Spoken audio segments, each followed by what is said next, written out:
Chegou a hora de criar a versão 4 do nosso livro de visitas com PHP e MySQL. E dessa versão 4, o assunto vai ser orientação a objetos. Tá? Nós vamos introduzir aqui o paradigma de programação orientado a objetos. E a única coisa que a gente vai transformar nesse paradigma vai ser apenas a ideia de uma mensagem. O que é uma mensagem? É algo que tem um nome e uma mensagem, tá? E o que ela faz? Ela se exibe aqui, né? Essa é a ideia de uma mensagem. Algo que tem um nome e uma mensagem, ela se exibe aqui desse jeito. Então, esse banco tem um monte de... Esse livro de visitas tem outras entidades que não apenas a mensagem. Tem, por exemplo, um banco, tem a ideia de uma espécie de controller aqui que recebe essa solicitação do cliente e decide o que vai fazer, né? Mas a primeira classe que a gente vai criar, os primeiros objetos que a gente vai testar aqui são objetos do tipo mensagem. Então eu vou criar uma classe chamada mensagem, tá? E quando eu crio uma classe em qualquer linguagem de programação orientada a objetos, essa classe tem o seu nome, o nome dela vai ser mensagem, né? E aí eu digo o que uma mensagem tem. O que uma mensagem tem? Uma mensagem eu sei que tem o nome e tem o texto dela, certo? E nesse caso, esse nome e esse texto, eles são interessantes de ser acessados, por exemplo, aqui, ó, na hora que eu estou exibindo as mensagens, né? Eu quero dizer, tal nome e tal texto. Então, eu vou considerar que esse nome e esse texto da mensagem são públicos, de maneira que eles podem ser acessados por qualquer um que tiver uma mensagem na mão, pode perguntar qual que é o nome, qual que é o texto, tá? E é isso. Uma mensagem tem um nome e tem um texto. Vamos começar simples assim, tá? Então aqui está a classe, essa classe tem dois atributos. Isso significa o que ela tem, são os atributos. Tá? Então tem um atributo nome e tem um atributo texto. Tá? E como ambos podem ser acessados de fora do objeto, né, do contexto do objeto, então é público. Tá? E aí é isso daí. Agora vamos lá. O que muda no nosso sistema com isso? Eu posso, por exemplo, nesse momento onde é criado o array de mensagens e eu coloco as mensagens lá dentro, deixa eu fazer o seguinte, deixa eu dar um print R aqui em mensagens, tá? E vou pedir para morrer em seguida aqui, ó, para ver as mensagens que ele está trazendo do banco. Ó, dá um Ctrl U para ver. Lembrando que essa desconfiguração aqui é porque ele ainda não conseguiu ler no HTML, que esse documento é o TF8, senão não estaria desconfigurado. Mas enfim, o fato é, o array de mensagens está aqui, ó, tá? E dentro do array de mensagens tem várias mensagens em formato de array. E isso não é um objeto, é só um array aqui, tá? Não é uma coisa que tem atributos e métodos. Então, vamos fazer um upgrade aqui na ideia. Agora, no lugar de colocar arrays dentro de mensagens, eu vou colocar objetos mensagem. Então, eu vou criar aqui, ó, o objeto mensagem vai ser igual a uma new mensagem. Eu estou instanciando um objeto da classe mensagem. Estou querendo dizer, ó, cria um objeto para mim e coloca aqui. Eu posso instanciar quantos objetos eu quiser. Aqui tem esse cara que foi instanciado nesse momento. E claro, para poder fazer essa instanciação, eu vou pedir para executar aqui, ó, e vai dar um erro que ele não encontrou a classe mensagem, porque eu estou querendo uma nova mensagem. Ele diz, eu não conheço mensagem. E claro, ele não conhece mensagem mesmo nesse contexto. Então aqui, enquanto a gente dá um include no connector, aqui nesse canto, antes disso mesmo eu vou dar um require once. Isso significa o quê? Carrega esse arquivo aqui, ó, mensagem, que na verdade não está dentro dessa pasta www, ele está uma pasta atrás e daí dentro de classe. Então, ó, volta uma pasta, entra depois dentro da pasta classes e daí pega a mensagem, tá? E essa é a ideia. É importante usar require once quando eu estou utilizando esse carregamento de classe, porque se você usar require once e por acaso em outro momento do código tiver outra requisição a essa mesma classe, aí você vai ver que tá tudo bem, ele passa. Agora, se você botar require, ele vai carregar a classe 2 vezes e ele vai dizer que, peraí, essa classe tá duplicada. Ela existe em mais de um, ela existe em mais de um momento no nosso sistema. Então, você redeclarou a classe mensagem, tá? Então, o require once, tá, nos obriga o sistema a encontrar essa mensagem ou então parar a execução, diferente do include, e ao mesmo tempo vou garantir que ele só vai fazer essa requisição uma vez. E agora sim, posso usar um negócio ali. Claro, o resultado está sendo o mesmo, porque embora eu tenha criado um objeto mensagem, eu não coloquei o objeto mensagem dentro do array de mensagens. E é isso que eu estou fazendo agora. Então eu crio uma instância de mensagens, coloco ele aqui. Agora eu pego esse objeto e adiciono dentro de um array de mensagens. Então o objeto foi para lá dentro. Vamos ver o resultado agora.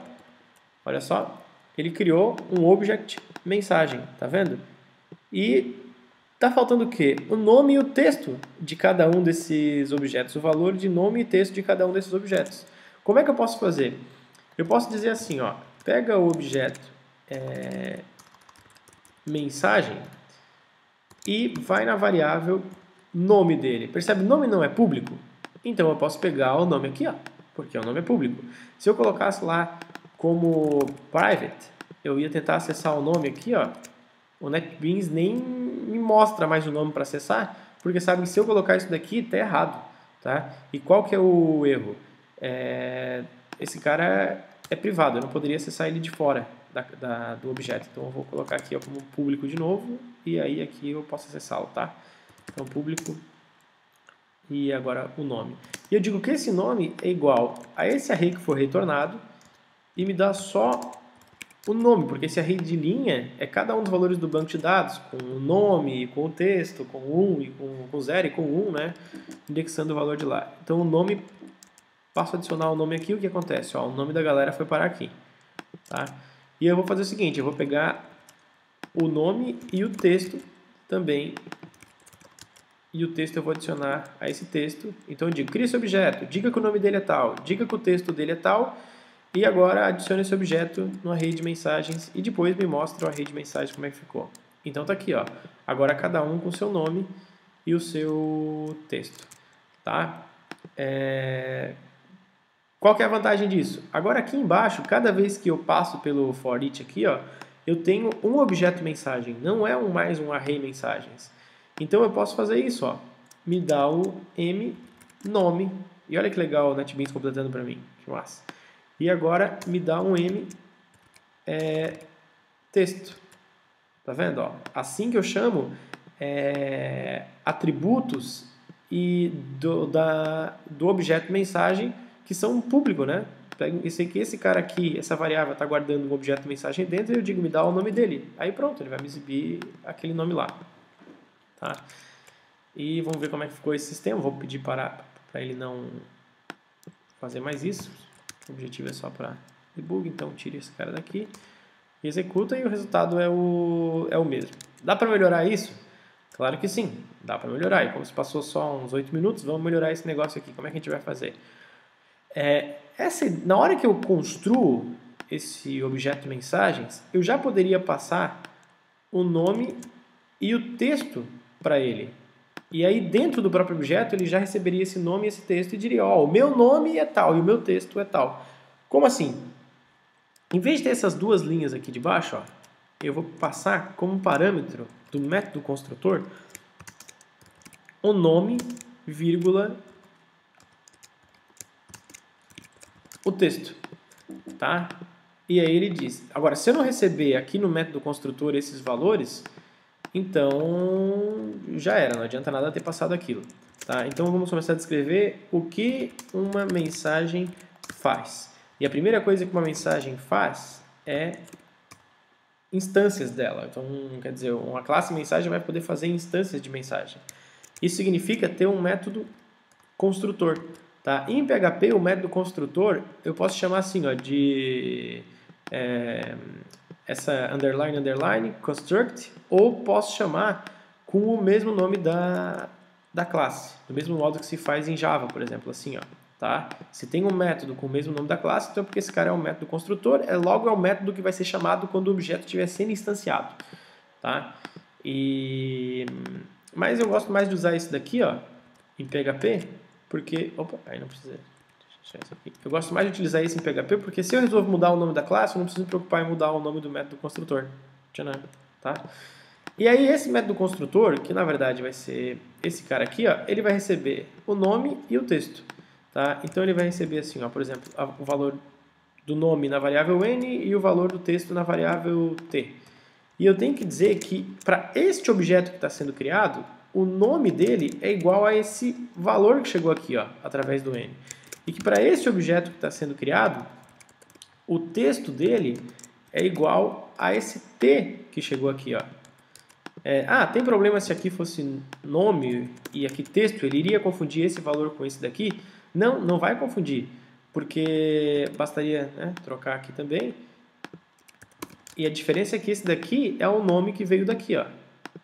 E este nome é o nome deste objeto. Então, este é o nome deste objeto e esse é simplesmente o nome que está uma variável aqui. E este sim é o nome do objeto, deste objeto que estamos falando.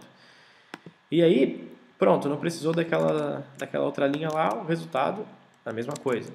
Dá para melhorar um pouquinho mais? Dá, né? Tipo, para que instanciar o objeto, passar para uma variável, depois pegar essa variável e adicionar no array? Eu posso fazer direto isso daqui. Deixa eu fazer direto. Pronto, em uma linha só. Agora eu tenho um array de mensagens em uma linha só. Dá para melhorar um pouco mais?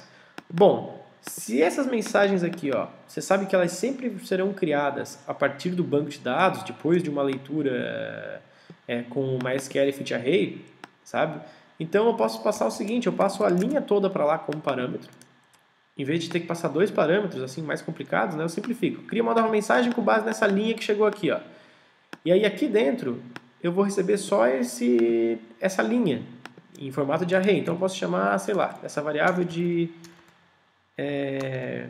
L ou array ou A ou o que for. Vou chamar de, sei lá, vou chamar de linha também, mas não precisa ser o mesmo nome, tá? Então eu recebo essa linha aqui e aí eu sei que essa linha que eu recebi é um array, eu sei que no nome vai estar o valor do nome e eu sei que no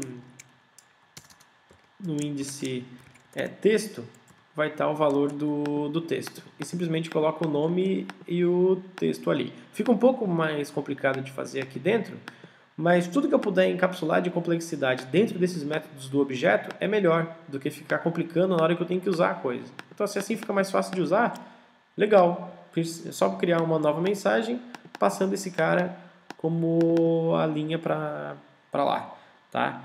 Então tá aí, a nossa versão 4, exatamente igual à versão 3, não faz nada de diferente, mas dessa vez a mensagem está utilizando o paradigma de orientação a objetos, tá?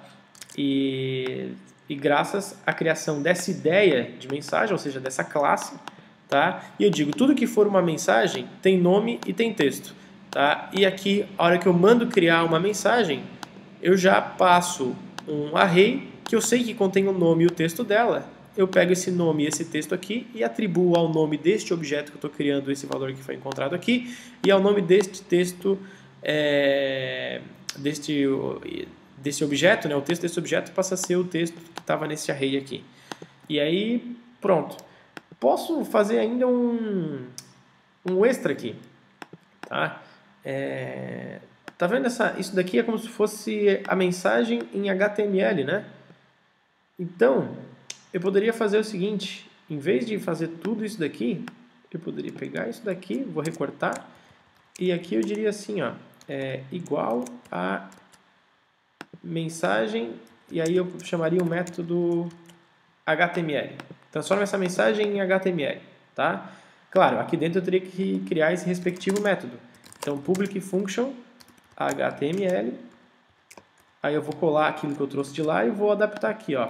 Retorna, para quem te chamou, um arrayzão, aliás, um arrayzão não, um stringzão, tá? Onde, nesse momento aqui, ó, você vai colocar esse nome do objeto. Então, nesse momento, diga this nome. E nesse momento aqui, ó, você vai colocar a mensagem que o cara falou. Então é this texto, tá? E se tem interesse que seja quebrado aquela linha lá com BR, então boto uma função aqui, ó, inline to BR aqui, tá?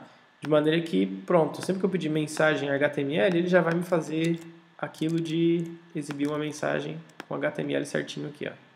De novo, não muda o resultado, só fica mais simples, tá? E isso de imprimir uma mensagem em PHP, você poderia botar simplesmente assim, ó, escreve a mensagem. E sei lá, para você é óbvio que isso deveria ser em HTML. E ele diz que esse objeto não pode ser convertido em string porque, enfim, é um objeto da classe mensagem e ele não sabe virar um texto quando você manda imprimir. Só que se você trocar o nome desse método aqui, ó, por toString, aí você está explicando para ele como que ele vira um string. E aí ele passa a ser possível imprimir o objeto. E pronto. Tá? Então é isso. Essa não é uma aula introdutória, na verdade, de programação orientada a objetos. O ideal é que você já esteja confuso, pelo menos nesse assunto, tá? Pensando em como colocar na prática aquilo que você já ouviu falar sobre isso. Então, basicamente, aqui estão os atributos da classe mensagem, o que a mensagem tem, e aqui estão os métodos, tá? O que a mensagem faz, ou seja, os métodos dessa mensagem, tá? E é isso daí. Na próxima aula nós vamos ver como transformar em objeto também, como transformar em classe, a ideia do banco, tá? E aí o sistema já vai ficar bem mais legalzinho.